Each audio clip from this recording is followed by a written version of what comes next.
Historia de la psicopatología. Componentes de la conducta anormal. Enfoques explicativos de la conducta anormal.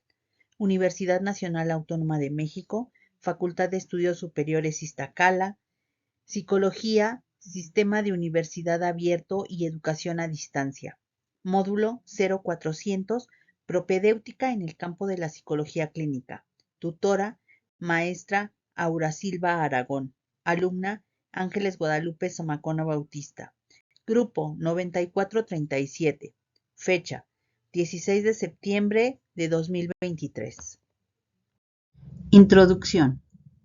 En este trabajo se revisará la historia de la psicología clínica, con los temas de demonología, antigua Grecia, oscurantismo, cacería de brujas, renacimiento, ilustración, movimientos de reforma, tratamiento moral, somatogénesis. Además, se revisarán los componentes de la conducta anormal y los enfoques explicativos de la conducta anormal. Historia de la psicopatología. La psicopatología es la disciplina que analiza las motivaciones y las particularidades de las enfermedades de carácter mental. El psicopatólogo se interesa por las causas de la conducta desviada. La demonología es de carácter religioso. Se sostiene que la conducta normal se puede explicar mediante la operación de fuerzas sobrenaturales denominadas demonios o espíritus malignos, donde la mejor terapia contra este mal era el exorcismo, aplicado por los representantes divinos en la tierra con técnicas como la magia y la oración. Es decir, que esta doctrina dice que un ser perverso como el diablo podía habitar en una persona y controlar su mente. En los primeros tiempos de la cultura griega, la explicación demonológica denominó el carácter de las concepciones sobre la locura. Dentro de esta tradición, la locura era el resultado de la posesión de los espíritus malignos personificados por dos diosas, Manía y Lisa, que eran enviadas por los dioses en estado de cólera. En 1550 a.C., los egipcios, en sus templos, crearon un medio ambiente que estimulaba a los pacientes de forma creativa. El papiro de Evers y el de Edward Smith reconocen por primera vez en la historia el cerebro como localización de las funciones mentales. Descubren el trastorno emocional. Los griegos fueron los primeros en separar el estudio de la mente con la religión. Atribuyen el origen de las enfermedades psíquicas a un origen natural. Buscaron la base de una ciencia real de la enfermedad, investigaron la conexión entre la causa y el efecto e introdujeron 3 tratamientos psicológicos: introducción al sueño, interpretación de los sueños y diálogo con el paciente. 450-350 a.C. Hipócrates escribe el Corpus Hipocrático, donde señala que los trastornos mentales son tratados como cualquier otra enfermedad. 129-198 después de Cristo. Galeno retoma las teorías de Hipócrates, creando el pensamiento hipocrático galénico. Su teoría más representativa es la teoría de los humores. Los de bilis amarilla son los coléricos, son menos tolerantes y más propensos al estrés, tienen voluntad fuerte. Los flemáticos son perezosos y torpes. Ellos son indiferentes, muy calmados, racionales y pausados. Los sanguíneos son sentimentales, emocionales y sobre todo optimistas. Los de la bilis negra son melancólicos, depresivos, somnolientos y abatidos. Suelen ser pausados. 865-925 después de Cristo. Tras caer el Imperio Romano, la cultura griega y latina sufre una involución. La Iglesia hace referencia a la demonología. Las enfermedades mentales fueron consideradas como posesiones demoníacas. y debían estudiar signos y estigmas.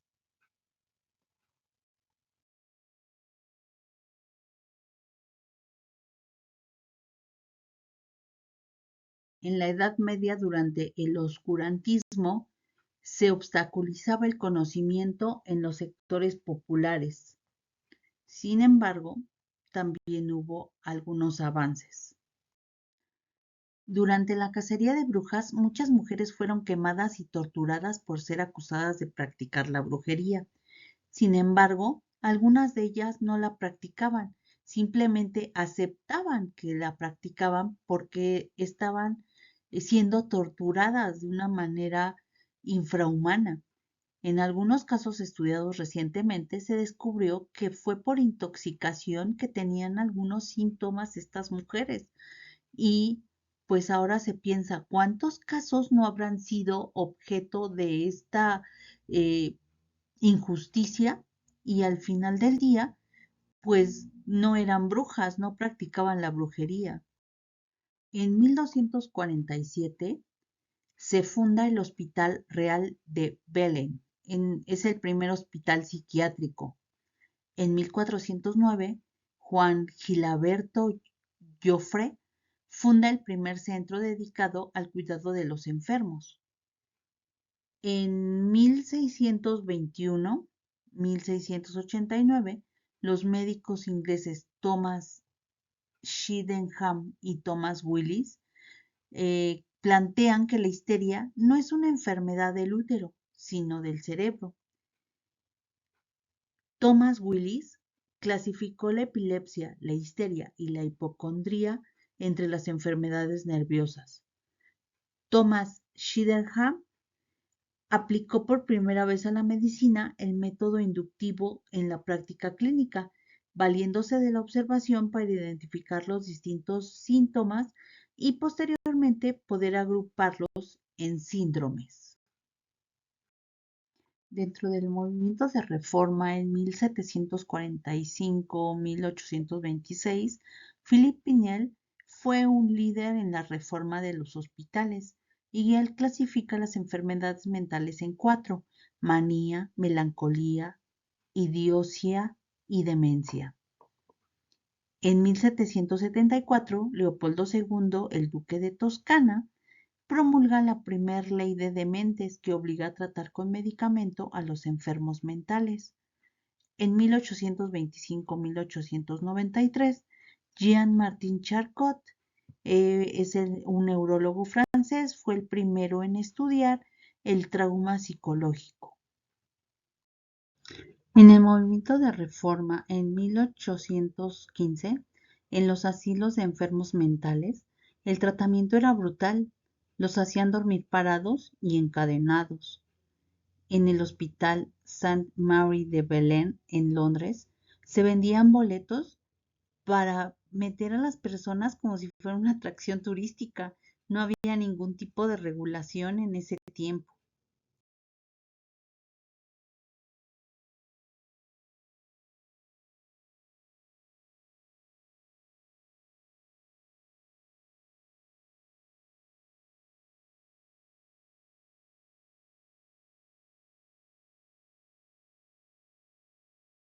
Como lo mencioné, no había ningún tipo de regulación.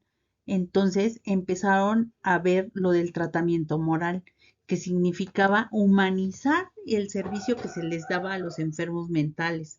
En 1745-1826, Philippe Pinel trataba a los pacientes de una manera más humana y les quitó las cadenas. De 1772 a 1840, Esquirol dotó de un contenido clínico y observacional a la psicopatología.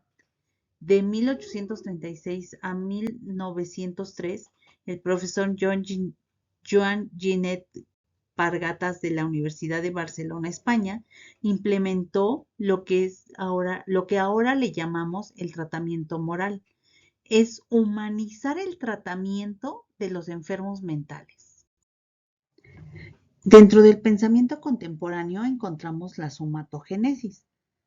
Es el punto de vista de Wilhelm Griesinger, según el cual el desarrollo de determinado trastorno mental se debe más a causas fisiológicas que psicológicas. Emil Kraepelin fue uno de sus seguidores y en 1883 publicó un sistema de clasificación para determinar la naturaleza orgánica de las enfermedades mentales. Él a un grupo determinado de síntomas lo llamó síndrome. Él pensaba que cada enfermedad mental tenía su propia génesis, síntomas, curso y desenlace. Él dividió las enfermedades mentales en esquizofrenia y psicosis maníaco-depresiva. Postulaba que la causa de la esquizofrenia era un desequilibrio químico y que un metabolismo irregular explicaba la psicosis maníaco-depresiva. Dentro del pensamiento contemporáneo también encontramos la psicogénesis. Hace referencia al estudio de las causas de orden psíquico, es decir, de las causas somáticas que pueden explicar un comportamiento, una modificación orgánica o un trastorno psiquiátrico. De la psicogénesis se desprenden los estudios de la hipnosis. Estos estudios se basan en hipnotizar a las personas para curarlas de las enfermedades que tengan.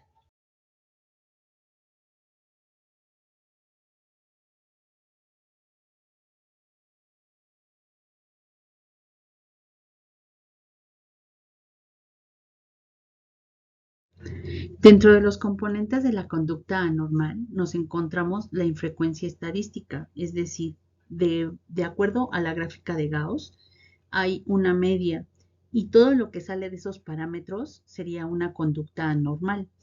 La violación de la norma, en ella nos encontramos que la mayor parte de las personas que tienen una enfermedad mental generalmente tratan de violar la norma a como dé lugar. La aflicción personal es la aflicción, la percepción de la persona en sí misma que tiene esta enfermedad. La imprevisibilidad es que no sabemos qué puede pasar y dentro de la incapacidad o disfunción, pues serían que estas personas no se adaptan fácilmente en su contexto. Dentro de los enfoques explicativos de la conducta anormal, nos encontramos el enfoque psicológico. Este es el enfoque hacia las emociones y los sentimientos irracionales y también estableció las bases para los escritos de Sigmund Freud.